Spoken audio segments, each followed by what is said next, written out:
il y a aussi des clubs de confession juive qui sont ouvertes aussi, comme le Maccabi Créteil ou Sarcelles également. Oui, mais enfin, il n'y a pas de comportement ostentatoire ou de comportement qui veut amener absolument l'autre. Vous parlez de prière. Non, non, mais il n'y a pas. Non, non, mais en l'occurrence, ça concerne l'islamisme, ce qu'on a entendu. Je veux revenir sur ce qui s'est passé jeudi dernier, qui a fait énormément réagir les auditeurs de l'After jeudi dernier. La présence de la députée Renaissance Caroline Yadan dans l'After a choqué beaucoup d'auditeurs qui ont exprimé leur déception sur X.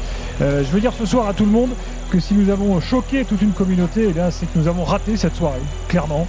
Et j'en suis sincèrement désolé. L'After, vous le savez, est une émission quotidienne. Tous les soirs, on s'engage avec nos opinions, nos expertises. Évidemment, on n'est pas infaillible. Évidemment, on peut aussi se tromper, comme un joueur peut parfois rater son match et le reconnaître ensuite. Je suis à l'origine de cette émission. J'ai toujours eu comme objectif de rassembler et de ne pas diviser. C'est important, de créer, de développer une émission tolérante.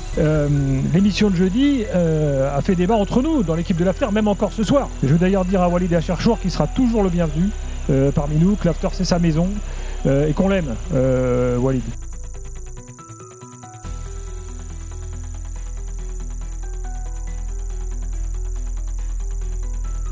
Daniel, tu voulais rajouter un dernier truc avant qu'on passe à nos 3 points et au foot?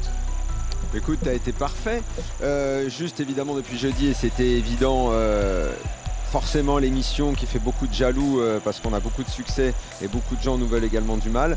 Forcément, ça a été récupéré politiquement, comme par hasard par les extrêmes des deux bords. Tu l'as dit un petit peu dans ton message, je vais le répéter. Mettez-vous ça dans la tête au plus profond de votre cerveau. Nous ne mangerons et nous n'avons jamais mangé de ce pain-là.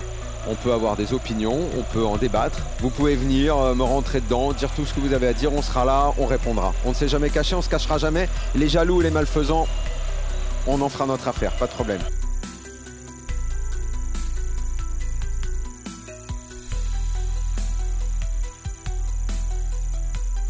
Alors il y a une banderole. Mosquée Al-Aqsa.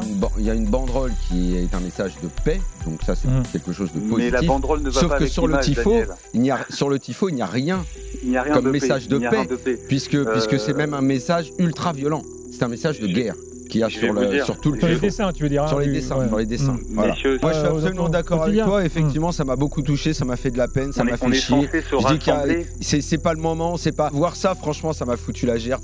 En tout cas, j'ai une grosse pensée pour les gens qui sont en Israël, qui sont en train de souffrir sur les bombes, et pareil du côté palestinien, tous ceux en fait, tous les innocents de cette guerre. Et il faut surtout pas confondre qu'aujourd'hui il y a un pays qui défend sa population et en face vous avez des terroristes qui veulent amener le chaos dans le monde entier, et ça c'est pas normal, et encore moins dans le football. C'est pas normal, messieurs. Daniel, tu voulais faire une mise au point parce qu'aujourd'hui il y a peut-être eu des propos mal interprétés. Oh putain. Hier soir. C'était la foudre. Comme hier soir, on a été plutôt factuel. Effectivement. À partir du moment où le CUP a communiqué et que le CUP dit nous, c'était 100% un message de paix et on n'a pas voulu s'y aller tout. Écoute, moi, s'ils le disent, ce qui a suscité la réaction avec le mot qui a perturbé tout le monde aujourd'hui, c'est quand j'utilise le mot gerber ou gerbant.